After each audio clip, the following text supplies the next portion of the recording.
will begin with the Pledge of Allegiance. Mr. Lithgow, would you please lead us through the pledge?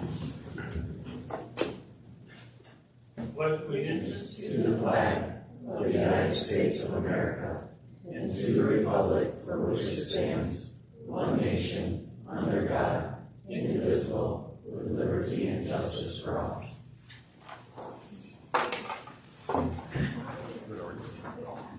Thank you.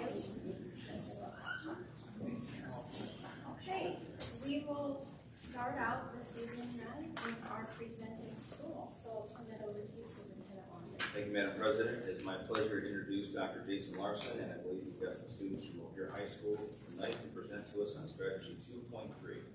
Dr. Larson.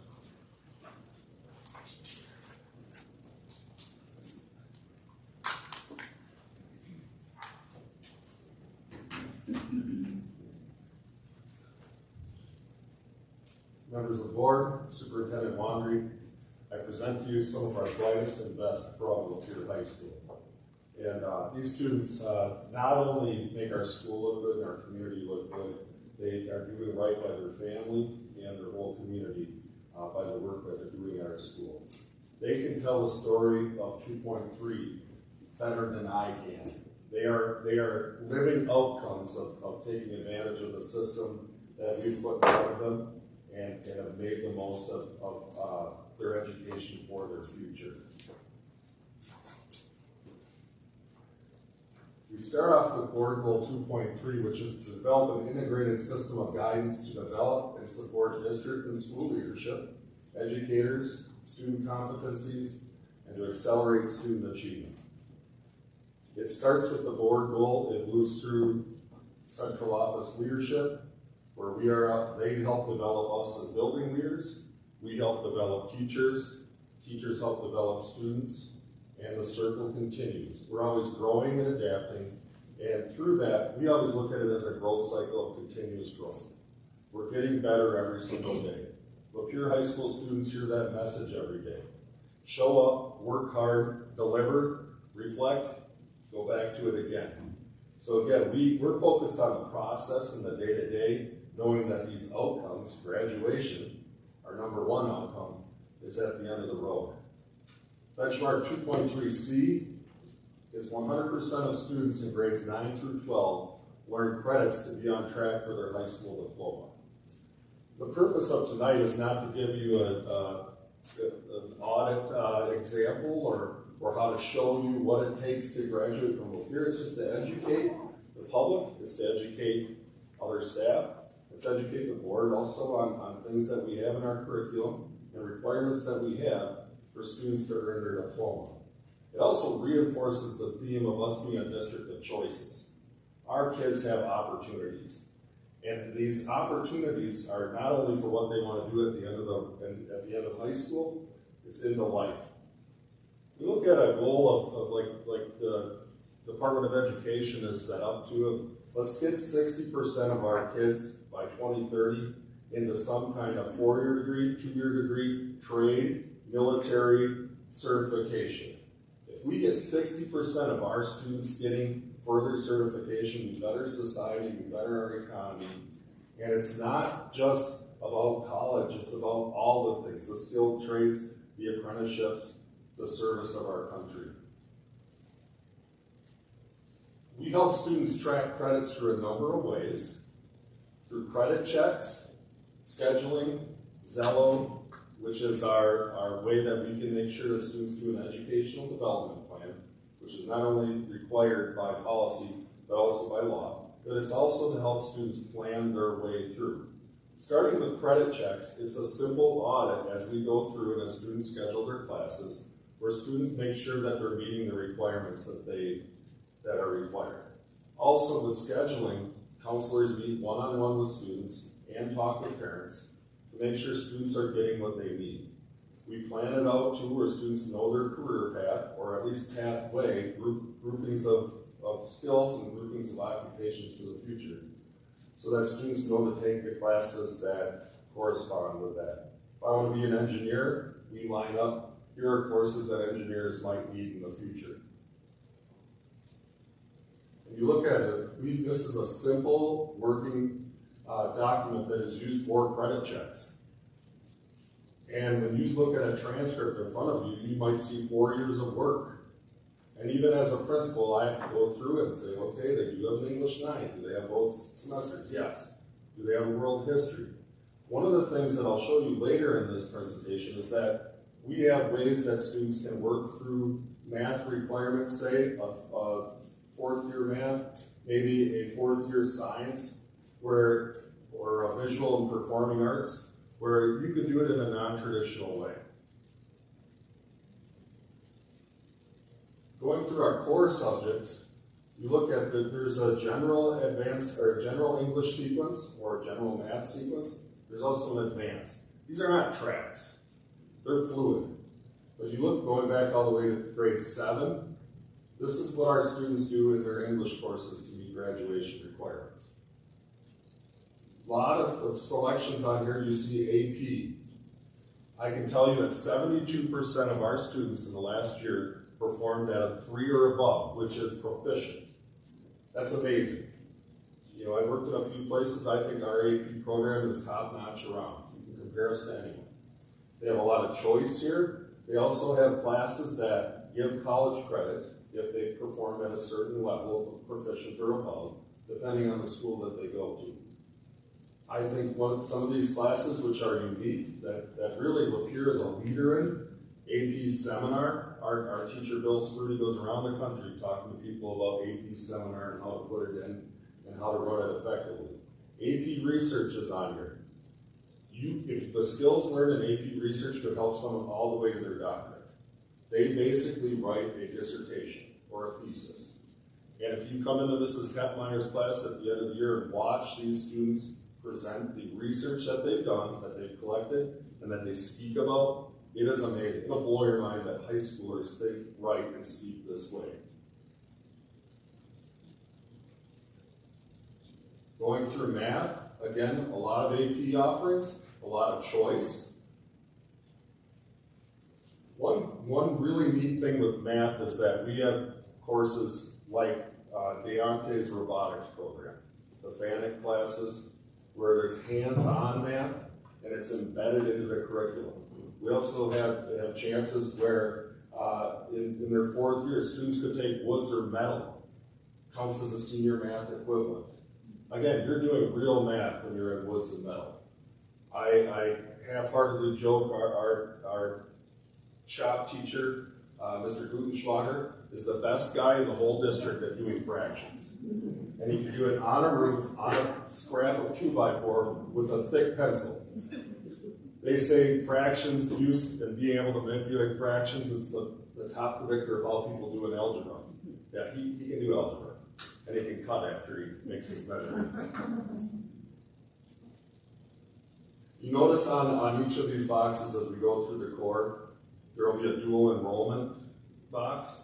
Dual enrollment means that the students get concurrent credit at the college level, which could be mocked, it could be through one of our new partnerships on schools, but they're earning high school requirement and college credit.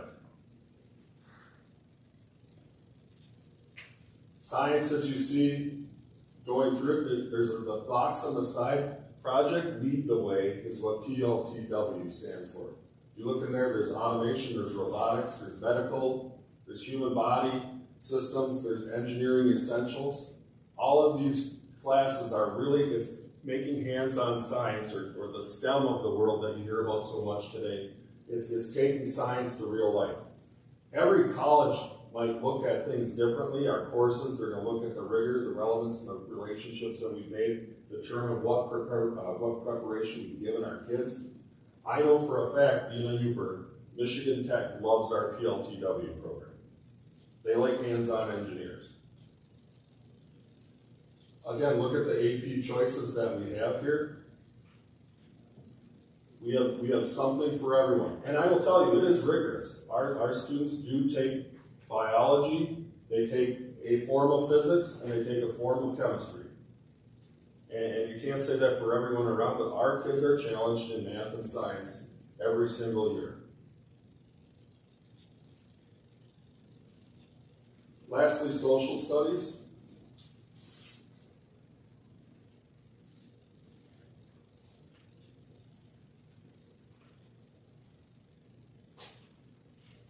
as you work through your 3 years of social studies, and then the fourth year has some options in it that have been around for a long time.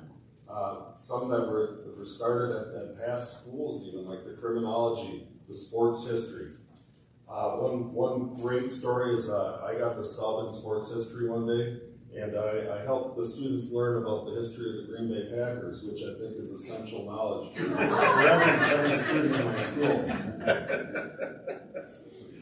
That's only half a joke. Yeah, I did read them from Vince Lombardi's book.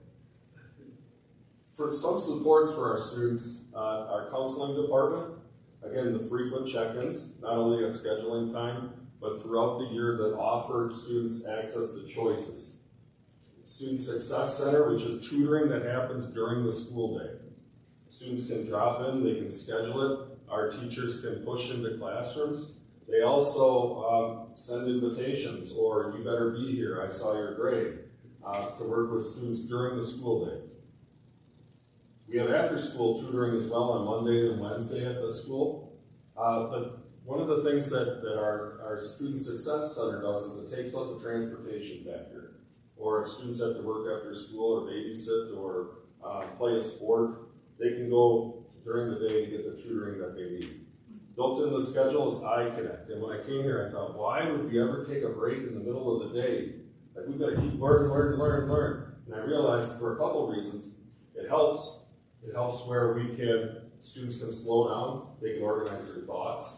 I don't know if many of you like to grind for 8 hours straight without even a chance to reflect and look at your work.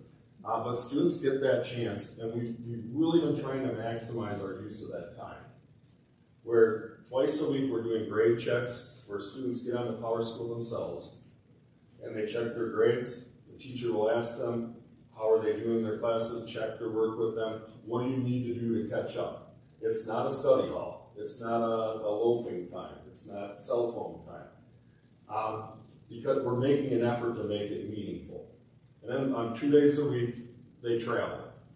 So the students will go out into other classrooms. If I need help in English, I go see my English teacher. If I need to retake a test, I go to my psychology teacher down the hall. Also, after-school campus is a way that students can recover credits. Right now, it also runs on Monday and Wednesday. It's for a cost.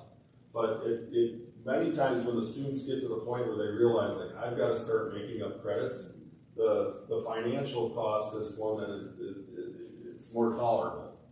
Or parents might come to me and say, can we work out a plan? Yes, we work on a plan to make up credit. Other than that, the only way that Lapeer High School students make up credit is in summer school or by moving to CFI to make up credit. So our paths to graduation at Lapeer High School are in person, traditional school. Come in the door and be there ready to rock at 7:25, work until 2:10. I'm done with my day. I have a lot of different choices in my in-person education, but it's traditional. We have ones or twos, or we call them onesie-twosies. Those are chances for students to get the virtual online experience it's embedded into their K-12 education, but it can be done during the school day where I might have a 4th hour lab class where I go and I work on a Pearson class during the day.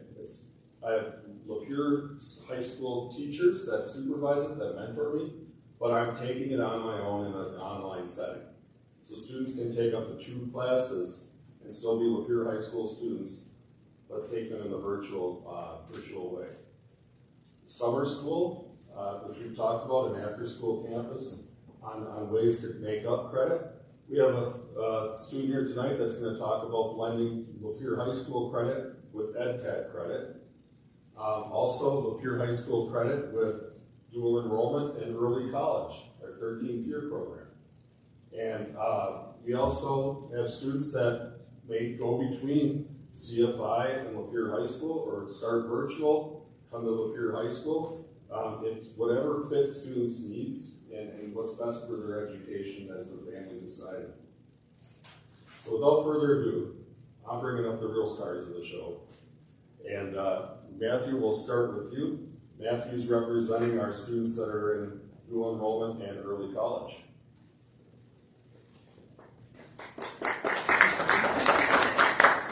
Thank you, Dr. Larson. So my name is Matthew Sells, and I'm a part of the Lapeer Community Schools Early College Program. So in early college, I take classes at Mott Community College. So right now I'm taking 4 classes at the community college, and I'm taking 1 class at the high school. So I get a little bit of both, and it's been that way for about 2 years now, where I've been taking classes at Mott, and I've been taking classes at the high school. I personally find it's really helpful for trying to find what you want to do with your life. So me personally, I've been like very, very interested in business my entire high school career. And up until last year, I was taking only business classes, thinking that's what I wanted to do. Up until this year, I've kind of changed a little bit into law. And so I've been able to take a little bit more business law, a little bit more psychology classes, and that's one way I've been able to do it at Mott Community College. And so I've really appreciated that, being able to explore a little bit more of what's available to me. Yeah. And then also, a thing that I find really, really helpful is, based on the college that I'm looking at right now, early college will cut possibly up to 2 years off of paying for college. And we all know that college is way too expensive. Yeah. Yeah. And so I've had a great experience with early college, and I've really enjoyed my time with it, and I would highly recommend it. Thank you, guys.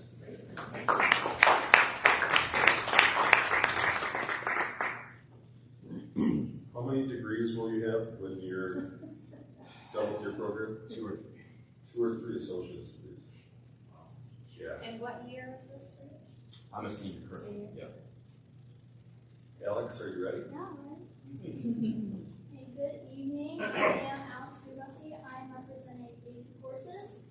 So when I graduate this May, I will have completed 12 AP courses over my span of my high school career. And depending on what college I go to, that will take about 36 to 48 college credits off of my roster that I don't have to pay for. God, it's expensive, as Matthew said. And they have also boosted my GPA tremendously, over 4.0 to a 4.35, and placed me second in my class. So that's amazing for college applications, job applications, and all that. Not only will these AP classes allow me to exceed academically, but also allow me to explore different fields of study in depth, rather than just on the surface level of just your regular classes. And they guided me towards my dream career in human rights law. So a few classes I've taken a handful of AP math classes, including AP Pre-Calc, AP Calc AB, and AP Stats, which I'm in right now. And throughout my career in the math courses, I've had great teachers, great support. I've passed all of my exams, so I get college credit for those. And then for my English APs, I've taken AP Seminar and AP Research.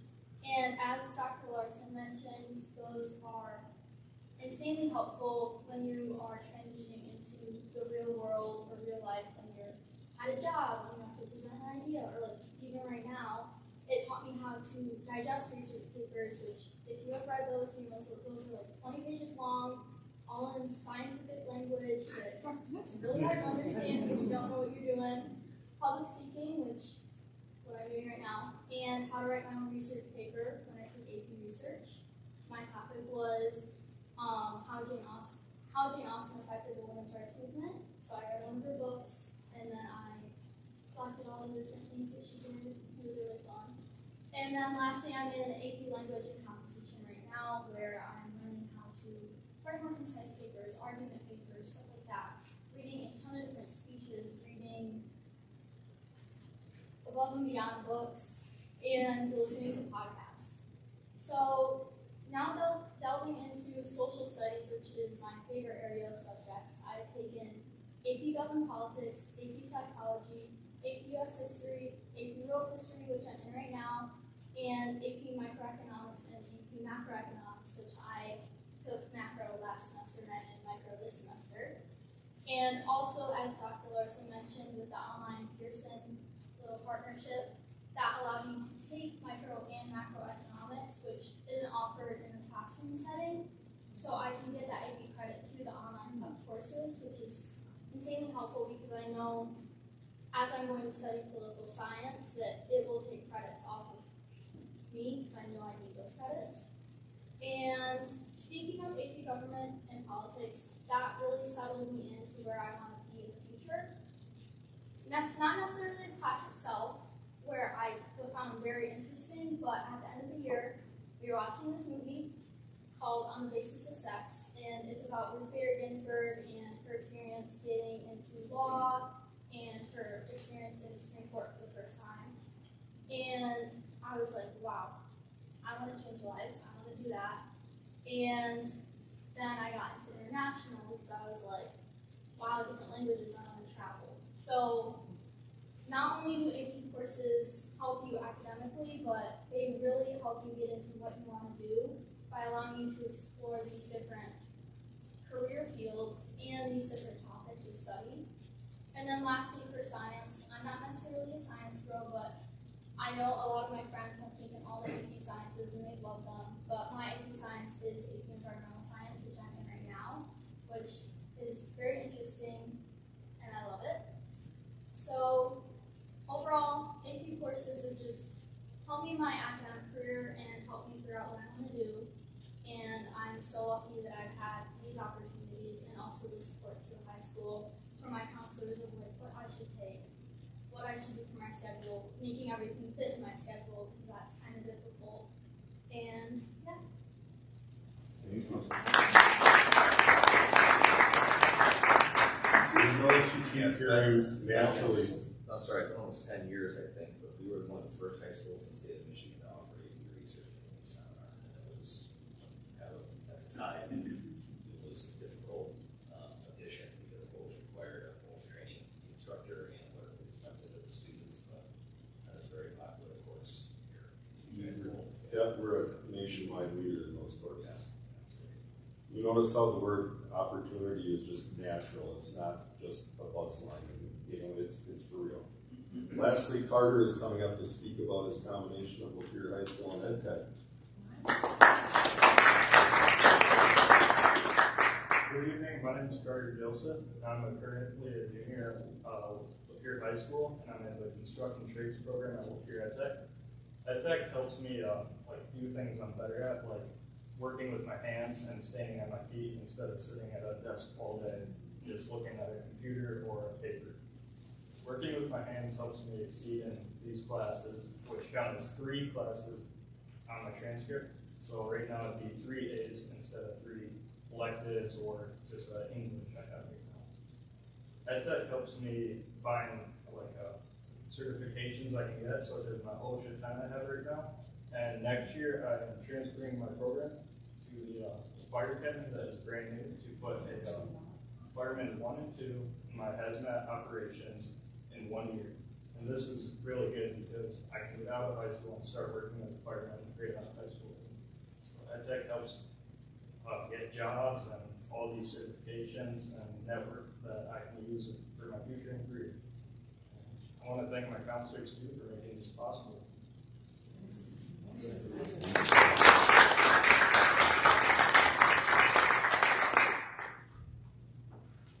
You know, to close, when I interviewed with Matt and he said, what does a Lapeer High School graduate look like? What's your goal for them at the end of 4 years? I can't remember how it went. But I remember telling them at 18 years old, I want them to have as clear a picture as they can of what they want to be or what they don't want to be. And they have the skills and the know-how to move forward. And you see this on exhibit at Lapeer High School on a daily basis. I'd like to thank you for having us present today, and again, thank you for our students. Thank you.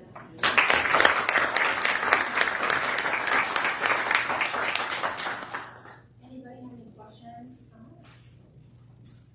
I have a comment. Shocker. I just want to thank Dr. Larson and all the students for coming here tonight. I know it's a little nerve-wracking, but you guys did great. You guys just made it seem so effortless. And it's so exciting to hear about your future.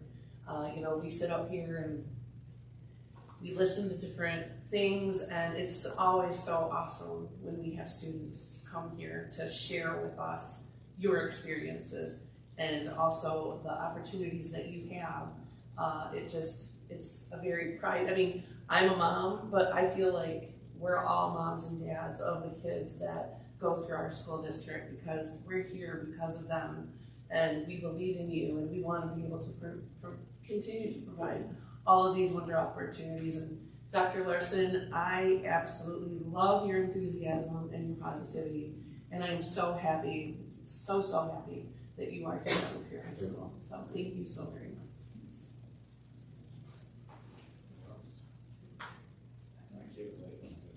I just want to say thank you. It's great. Like, you guys know I teach at Mott Community College, so I'm extremely happy to sit here in this position and hear the success stories. I don't know if you know this fun fact that most colleges give more money to a transfer student than they do right out of high school because you proved yourself. So, you know, that's a great thing. Scholarship opportunities increase as well. But what I really liked, what I heard was that it's, you know, opportunity is part of your culture.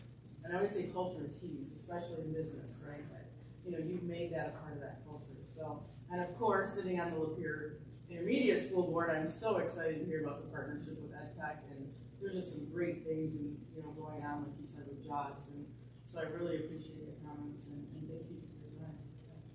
Happy you're here.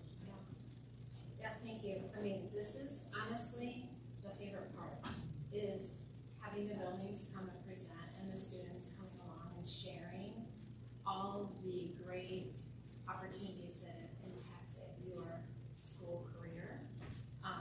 And then just looking forward to what you guys do in the future. Every single one of you guys is so exciting just to listen. You know, it's just fabulous to hear that our high school has every opportunity for makeup you could think of to be able to fit in for our students to be the successful they want to be. So I appreciate you coming. You guys have to commit in March of 2032. Come back. Everything I said I was going to do came true. I'm sure. I think that you'll beat that if your plans are enough. Awesome. Thank you so again. much. Thank you. Okay, we will head into our public comment for this evening.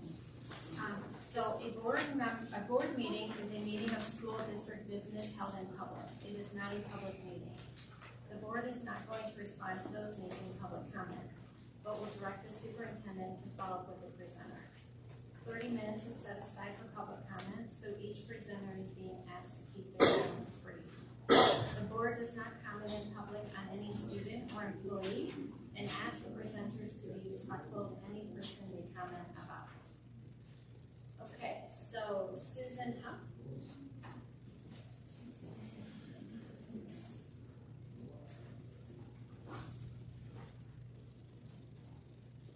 Hi there.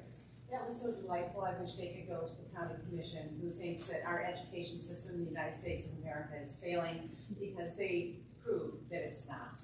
I'm here to urge the board to reject the use of reviews or ratings and take back the classroom and decisions about our Lapeer Community Schools library collections. In Michigan, library materials are selected by trained professionals who follow established collection development policies in line with district guidelines and the standards of the Michigan Department of Education. School librarians are certified educators with experience in age appropriateness, library development, and intellectual freedom. Their role is to build collections that reflect diverse viewpoints, support curriculum goals, and serve the needs of all students. Outside advocacy organizations, regardless of their perspective, do not operate under Michigan's professional library standards. They do not follow our district's formal review procedures and are not accountable to our community in the same way that this board and our educators are. Allowing such groups to influence official library decisions risks politicizing what should be a thoughtful, policy-driven process. There are already established reconsideration procedures for challenged materials. If concerns arise about a specific book, there is a structured, transparent process to evaluate it carefully and fairly. That process protects both parental voice and students' right to access information. I respectfully ask the board to reaffirm that library selection and review decisions will remain grounded in district policy, professional standards, and certified educators, not external advocacy ratings. Our Our students deserve a library guided by educational expertise, not political pressure. Thank you, and thank you for your service on the board. Thank you. Peggy Brodsky?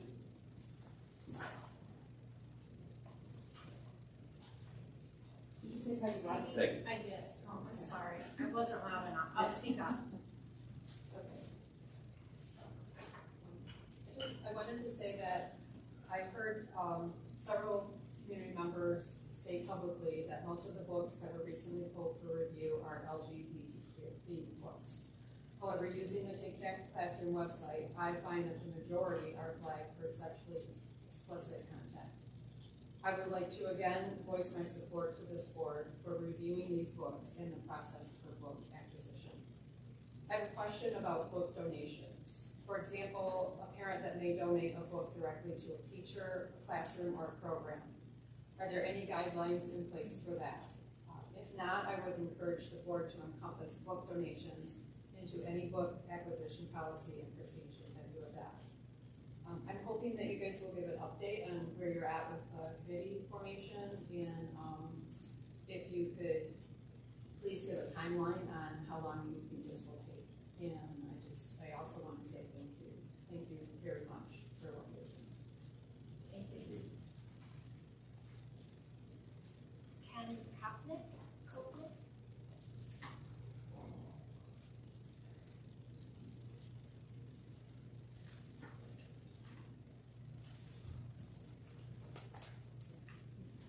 Good evening. I brought with me tonight a book. I don't even have to open it.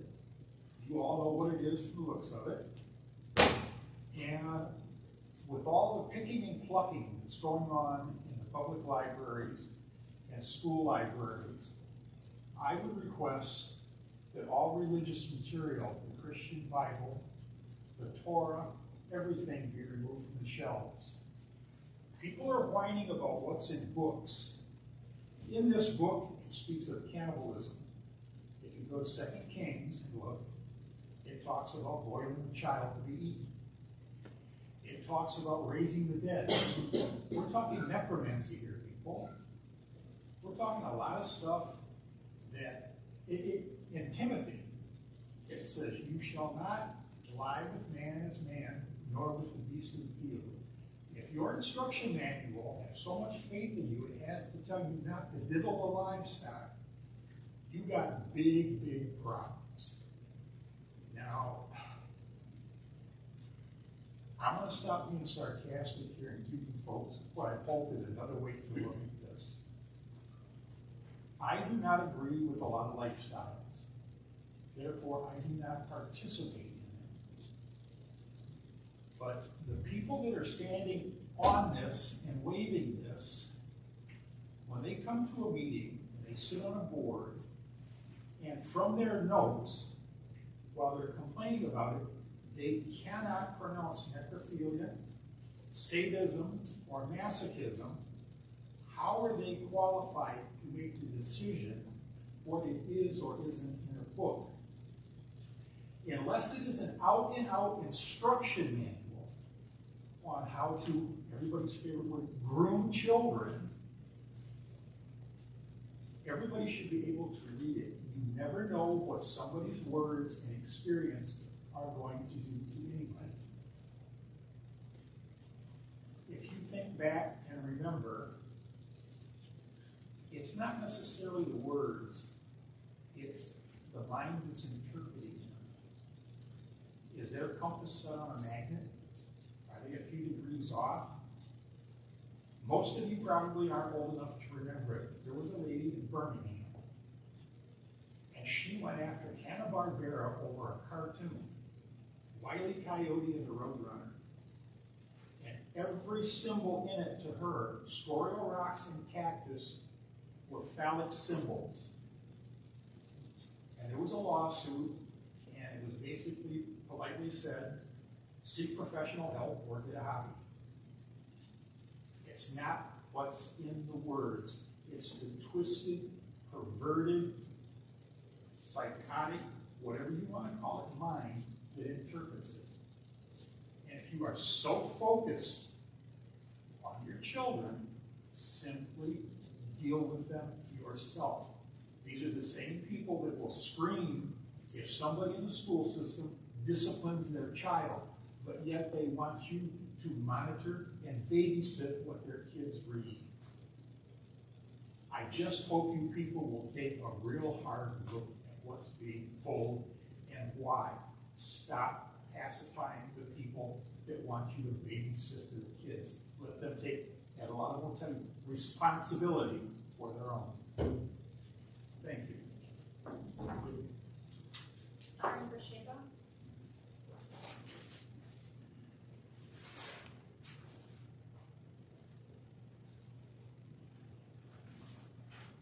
Hello, Karen Pacheco. I live in Metamora.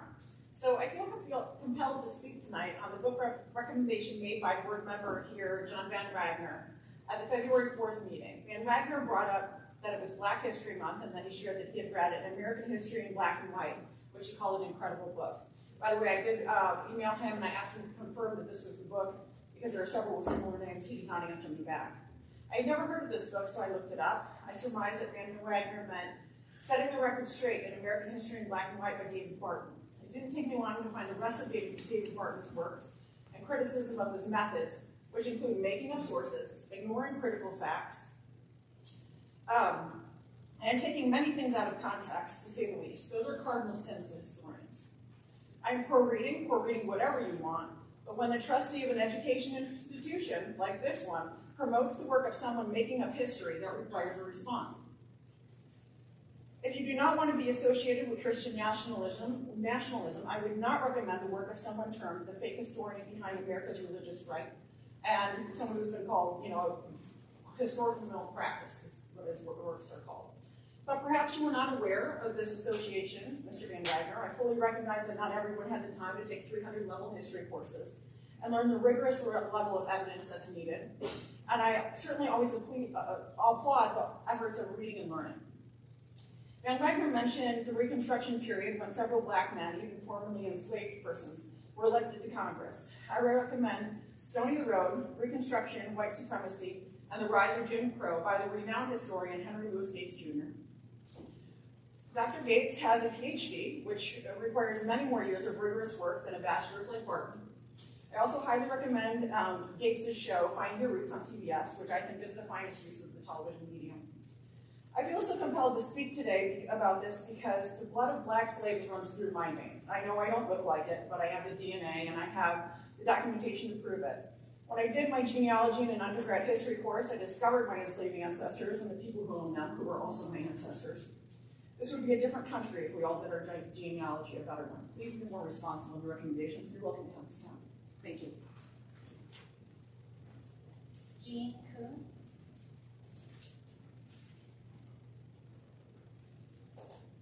Good evening. I'm Jean Kuhn, and just to refresh your memory, I have 31 years public teaching, and I spent 29 at Lapeer West High School. And I didn't have quite an opportunity last time to finish my thoughts, so I'd like to start with that. One of the beauties of the public education system is that we welcome and educate whoever walks through that door. It doesn't matter that we may not share the same beliefs, background, religion, race, national origin, or sexual orientation.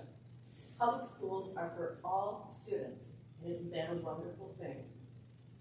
I'd like to tell you a story that happened my first year of teaching in Lapeer. I was teaching a course called Gothic Tales and Mysteries. It was not my agenda, it was a board-approved semester course, and in it we were teaching works by Edgar Allan Poe, Sir Arthur Conan Doyle, Agatha Christie, among others. It was, again, as I said, an approved curriculum, not my agenda. One afternoon, I had a phone call from a female parent, and she called me because she feared that I was teaching the occult. I assured her that I indeed was not teaching the occult. She was satisfied, and that was the last I heard from her. I suppose this comes from another time when we trusted our professionals.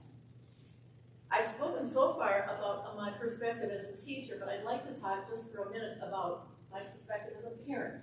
There are many parents here last time who expressed their concerns about the 83 books that had been pulled from the library shelf. I take parenting young people is the most important and most difficult job that we undertake, and I am a parent. And so I have compassion and respect for those who spoke out in favor of keeping the 83 books off the shelf. I would say, trust your professionals, trust yourselves, and trust your young people. Because something is on a shelf does not make it appropriate for everybody, and I think the parent is the first and best teacher that a young person will ever have. And so I believe that if it is in your moral values to monitor and restrict, which I encourage and applaud, what your young people are reading, I support that. I just don't support making that decision for all of the other parents of all of the other students in our district. Thank you.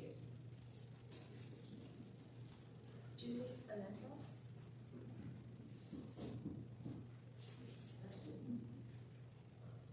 Those young people are so refreshing, and they are the fruits of our labor collectively, which is fantastic. I'd like to start by saying that after I spoke at the last board meeting about my concerns regarding the protocol if ICE should come to one of our school campuses, a man who spoke took a little swipe at me as he was walking back to his seat and said, ICE can deport them all. Well, I'm not here to debate citizenship and deportation, and neither should the school district be concerned with that either. However, after rereading the district's mission and vision statement, it very much addresses a safe learning environment. I mean, it expands more than that, but I spoke to a retired teacher earlier today, happened to run into her, and she mentioned that at the school where her daughter teaches, it has a significant Hispanic student population, and because of ICE and the fear, the attendance is low currently. So, and it has kept the kids from attending school. This may not be fair, but if the situation was in reverse and white students had anxiety about attending school with the threat of ICE, I believe it would get our very full attention. And there are many students of color that are citizens and are afraid to go to school. And that's just really tragic. I've done my homework inadvertently. I had a reason to be at the high school because as a volunteer with the League of Women Voters, I do voter registration, which I'm proud of. It's nonpartisan. We just try and get kids excited about voting and getting them registered. So I was at the high school the other day, and when I was talking to the women in the office, I said, any chance you've had any training or any conversation about if ICE should come to the high school? And they said, not at this time, or there may be a protocol, but we don't know about it yet. And I said, okay, that's fair. I happened to be at the elementary school because I was dropping some materials off there that, purging old stuff, and asked the same question in elementary school. They pretty much said the same thing. I called Oxford Schools to see if they had anything in place. A very nice woman from the high school called me back and talked about their policies, which are very strict because of their tragic history. And she said, we vet people, we know why they're here, we go through their bags. But she said, that's all I can talk to you about at this point. I informally spoke with the principal at Emily City Schools when I was there in the spring doing voter registration. And he said, and of course they have a very large migrant population over there that is, picking up food. And he said, we've had conversations about it, but and he said, and we know that ICE has been in Emily City. When I called to see if they had something formally that they might be able to share with us, that call got sent up the chain to the superintendent, but he was unable to call me before the meeting tonight, so I know no more. But as soon as I hear back, I will certainly share it with you. All right, thank you, and thank you again for the work you do. Kelly Nola.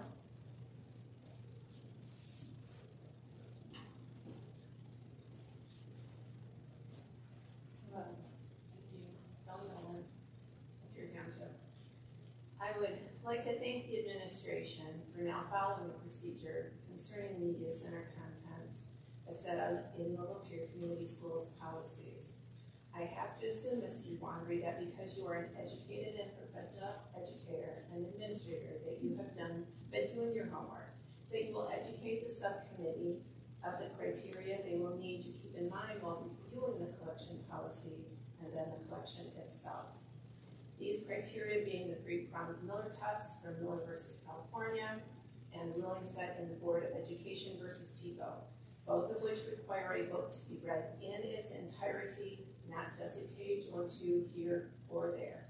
Thank you for taking this matter seriously. Thank you. Heidi?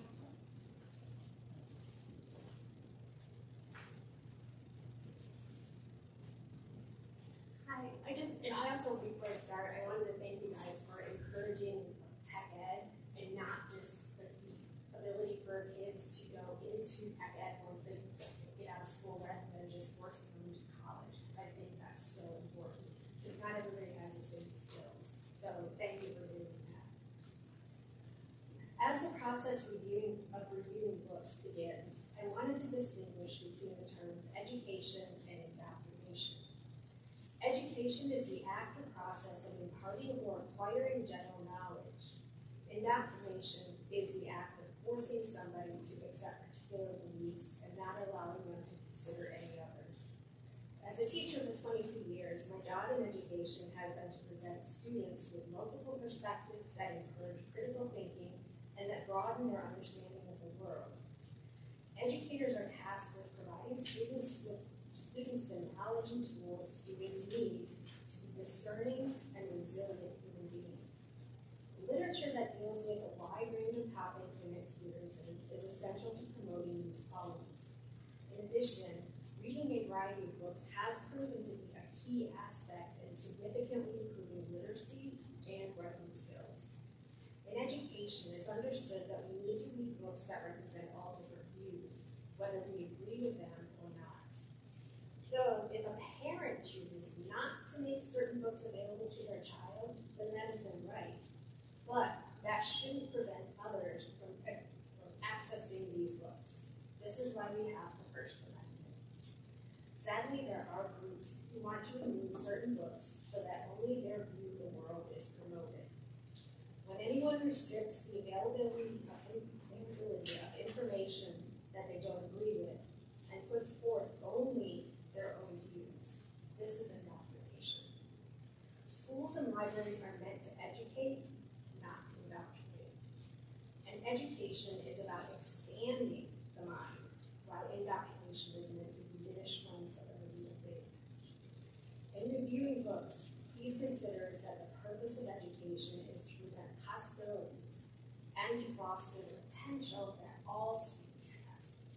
It's not about withholding information based on the opinions of specific groups. Life isn't simply a true or false question. It's an essay question where multiple responses can be correct.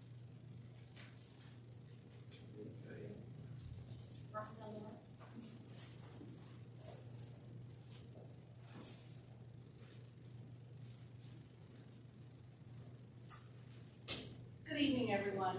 I want to comment about the book All Boys Aren't Blue, which is listed among the 83 titles targeted for removal from the LCS collection. This memoir by George Johnson details his life growing up in a loving and supportive family while navigating the perils of being Black and gay in modern America. A native of New Jersey, Johnson was an all-age student attending an integrated public elementary school, a largely Black magnet junior high, and a mostly white and Filipino Catholic high school. He went on to attend and graduate from Virginia Union University and HBCU. Johnson wrote All Boys Aren't Blue in 2018 because there were no books to help guide Black queer boys through the difficulties he faced growing up.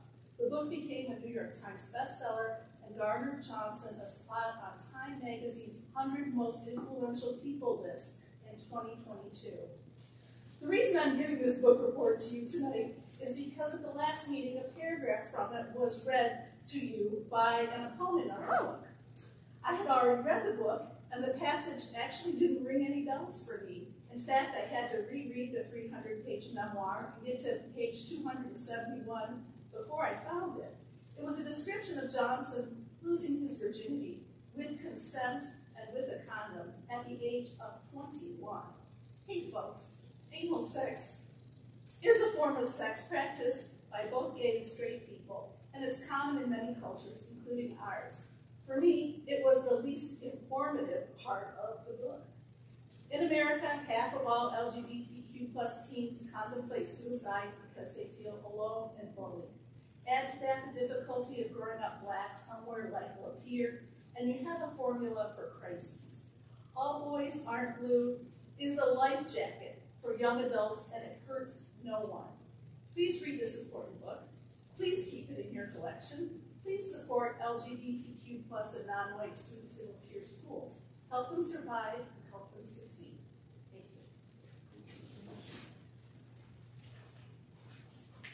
Okay, I think that concludes our public comment for this evening. We will head into our reports.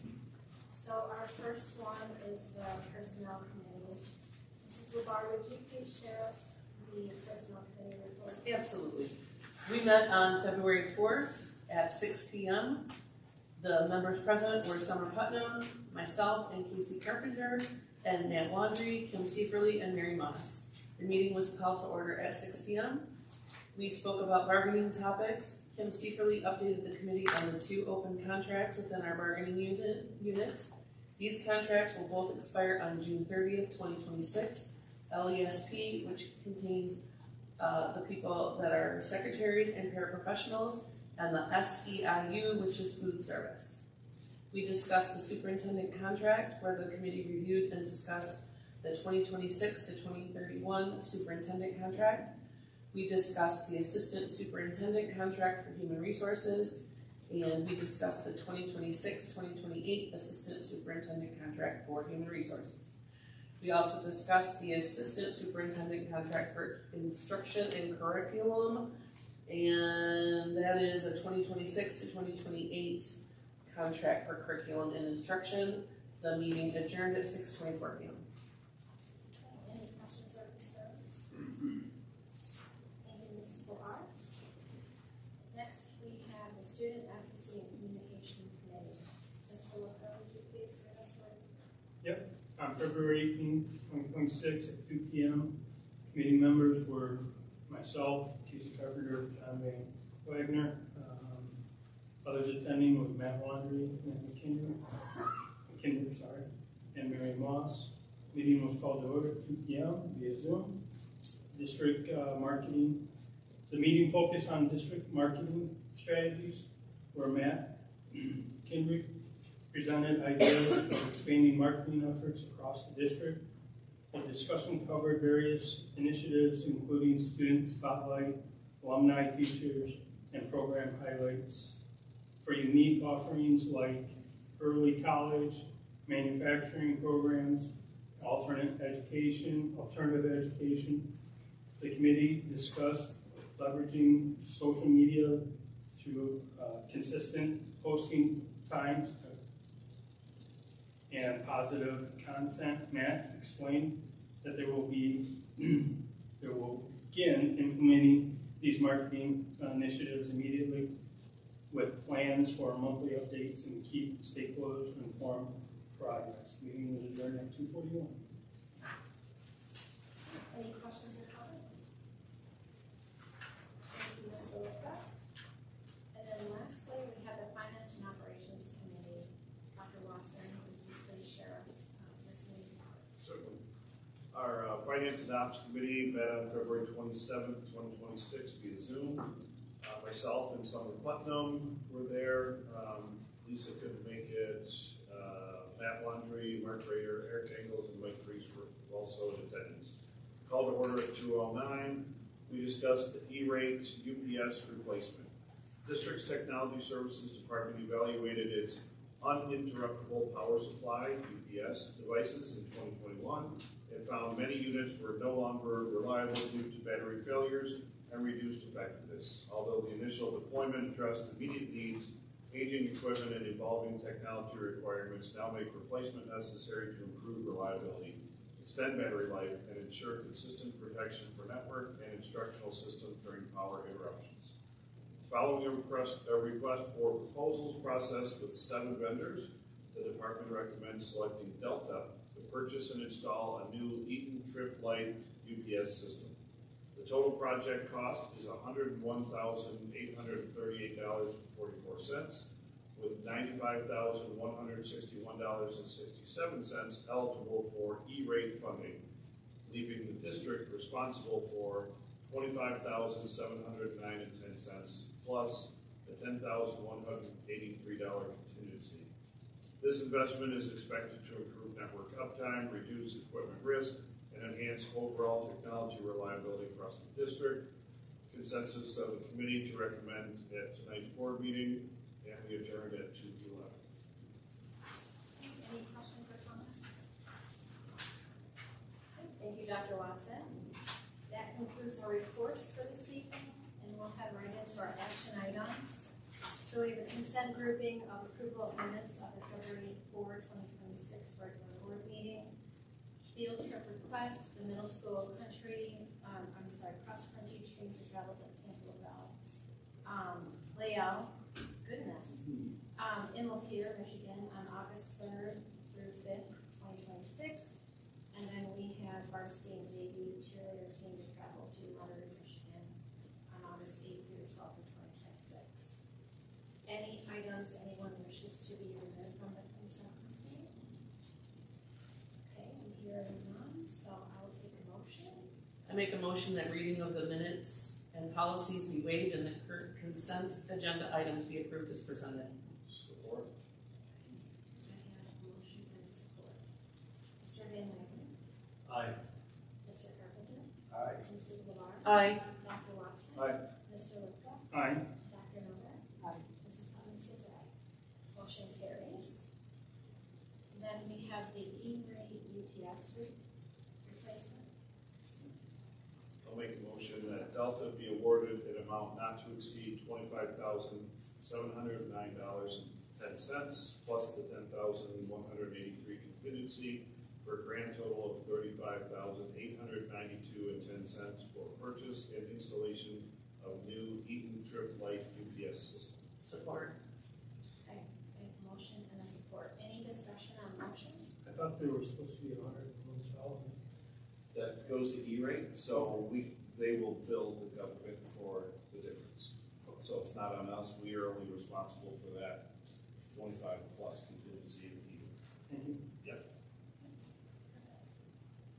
Any other discussion? No? Okay. Mr. Van Wagner? Aye. Mr. Carpenter? Aye. Mrs. LeVar? Aye. Dr. Watson? Aye. Mr. Lipka? Aye. Dr. Novak? Aye. Mrs. Butler says aye. Motion carries. Okay, next we have a closed session, but we really need to ask you first, Superintendent Monterey, if you would like to review your evaluation in closed session. Sure. Okay. Okay. Then I will take a motion. I make a motion that the board move to closed session to discuss superintendent evaluation as permissible by the Open Meetings Act. Support. Okay. I have a motion and a support. Any discussion on this motion? Okay. Hearing none. Mr. Van Wagner? Aye. Mr. Carpenter? Aye. Mrs. LeVar? Aye. Dr. Watson? Aye. Mr. Lipka? Aye. Dr. Novak? Aye. Mrs. Putnam says aye. Motion carries, so we will head into closed session.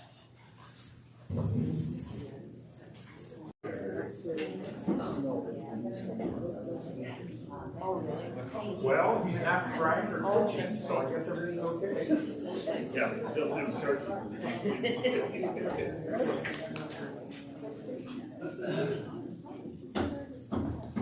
Okay. Let's see, what time is it? 8:30. 8:30, we are now back in open session. And, just bear with me one second here. Okay.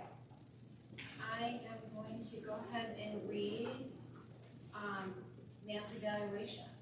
The superintendent moderates evaluation. So component 1 is visionary leadership, effective. Component 2, policy and governance, effective. Component 3, instructional leadership, effective. Component 4, communication and community relations, exemplary. Component 5, organizational management, effective. Component 6, professionalism, ethics, exemplary. The overall rating of the performance evaluation is effective. The overall rating on the district student growth is effective. And the final overall rating is effective. So with that, we will go into our next action item, which is the approval of superintendent evaluation. I make a motion that the board adopt the final resolution of the superintendent's year-end evaluation. Support. Okay, I have a motion and a support. Any discussion on motion? Okay, hearing none. Mr. Van Wagner? Aye. Mr. Carpenter? Aye. Mrs. LeBar? Aye. Dr. Watson? Aye. Mr. Lipka? Aye. Dr. Novak? Aye. Mrs. Putnam says aye. Motion carries. Next, we have the superintendent contract. Can I get a motion? I'll make a motion, superintendent contract be approved as presented. Support. Okay, I have a motion and a support. Any discussion on the motion? Okay, hearing none. Mr. Van Wagner? Aye. Mr. Carpenter? Aye. Mrs. LeBar? Aye. Dr. Watson? Aye. Mr. Lipka? Aye. Dr. Novak? Aye. Mrs. Putnam says aye. Motion carries. Okay, next we have the Assistant Superintendent for Human Resources contract. I make a motion that the assistant superintendent for human resources contract be approved as presented. Support. I have a motion and a support by Mr. Lipka. Any discussion on the motion? Okay, hearing none. Mr. Van Wagner? Aye. Mr. Carpenter? Aye. Mrs. LeBar? Aye. Dr. Watson? Aye. Mr. Lipka? Aye. Dr. Novak? Aye. Mrs. Putnam says aye. Motion carries. And then we have the Assistant Superintendent for Instruction and Curriculum contract. I make a motion that the assistant superintendent for instruction and curriculum contract be approved as presented. Support. I have a motion and a support. Any discussion on the motion? Okay, hearing none. Mr. Van Wagner? Aye. Mr. Carpenter? Aye. Mrs. LeBar? Aye. Dr. Watson? Aye. Mr. Lipka? Aye. Dr. Novak? Aye. Mrs. Putnam says aye. Motion carries. Okay, that concludes our action items for this evening. And I will open it up to board member communications. Go ahead. You go first. I'm just gonna jump in and apologize I was late, but our girls varsity team was in their second game of districts, which is an accomplishment in and of itself. We had a great season. I think we finished 10 and 11 for the regular season, and got to the second game in districts, which is the record we have has not been accomplished in, I think, almost 10 years, like 2017. So kudos to the girls team, Coach Lebedo. It was great to witness. So looking forward to next year again. See if we can improve upon what they did this year, and we'll go from there. So yeah, pretty excited about it. So the other communication leader fund, the leader fund's been going on since 2015 when we established it. In January, I finally stepped down as chairman of the leader fund after 10 years. Rick Fleming is the new chairman or president, and Dawn Fenton is the new vice president. Kala is the treasurer, and Cheryl Butterfield is is our secretary now, and they got some new blood in there. Looking forward to some new changes, some new things happening. So excited for the Leader Fund to do another decade and make some great growth, make some changes, and go from there. But it's not leaving, it's not dying, I'm expecting it to get better. So, yeah, I'm excited about that, so. All right, now you can have the floor. Okay, so I just want to thank the students and the teachers at Schigler for bringing us the book to read. And they left us a really wonderful note. And I just want to make sure that all of my fellow board members know that if you have the availability to read in a classroom, please take that opportunity. I know that I've received a couple of emails already, and I am proud to say that both of my sons, my son Jameson, who's a freshman, and my son Brody, who is a freshman at Saginaw Valley, read yesterday to Mrs. Jennifer Hayes' class, second grade at Murphy Elementary, and it was so fun because they are both alumni of Murphy Elementary, and they both had Mrs. Hayes, and it was fun for them to go back to the school. And I know Jameson, my freshman, just couldn't believe how small the lockers were because of course he's tall now. The but lockers are the same size. I know, but you couldn't tell him that. He's grown since Tuesday. And his comment to me was, "Mom, I spent 7 years there," because he did early fives, kindergarten, all through it, and it was so nice for him to be able to go back because Murphy is very special in my heart and in my family's heart, and it was just so nice that they were willing to go back and to read, and the excitement garnered from the kids and from Mrs. Hayes. And she took a photo of both of them and the entire class and sent that to me today. And it's just a reminder, again, why we're here for those kids. And, we're talking about books tonight, and there's nothing better than the power of reading and to open up a child's imagination and to take them on a journey wherever. And I would just encourage my fellow board members to take that opportunity to read if you have the opportunity. And thank you to all of the students that participated tonight, and to Dr. Larson. And as a member of his high school PAC committee, there's some times where it's just him and I, but I love his excitement. I love how he is just such a breath of fresh air at the high school, and I think that it is exactly what we needed there. And I'm so excited about what he is going to be able to bring more, and just more respect for our students and for our high school staff and for the principal and everyone. It's awesome stuff's going on. Anyone else? Anyone? Comments this evening? Just again to the high school students, like you said, Ms. Lamar, it is impressive to see the amount of ownership we build in, the high school is building into the program, of making sure that they're developing the plan that they want to see, each and every one of them, and guiding them on how to sense check in on the plan, because that's what we do in life, right? So having them go back and continue to sense check that and teaching them that, I mean, it's impressive. Every building brings more and more impressive students and presentations to us. I just say to myself, what could we do next to top that? So I always look forward to the next best thing, so I appreciate that. And then I just want to appreciate you for a minute, Superintendent Wandry, on your leadership and your guidance that you continue to give us through all of our challenging environmental, political, you name it. I mean, you've helped this district through all of your leadership in our collaborations. I just wanted to take a minute as we've, had time doing your performance review, that it's, not unnoticed, everything that you do to help us.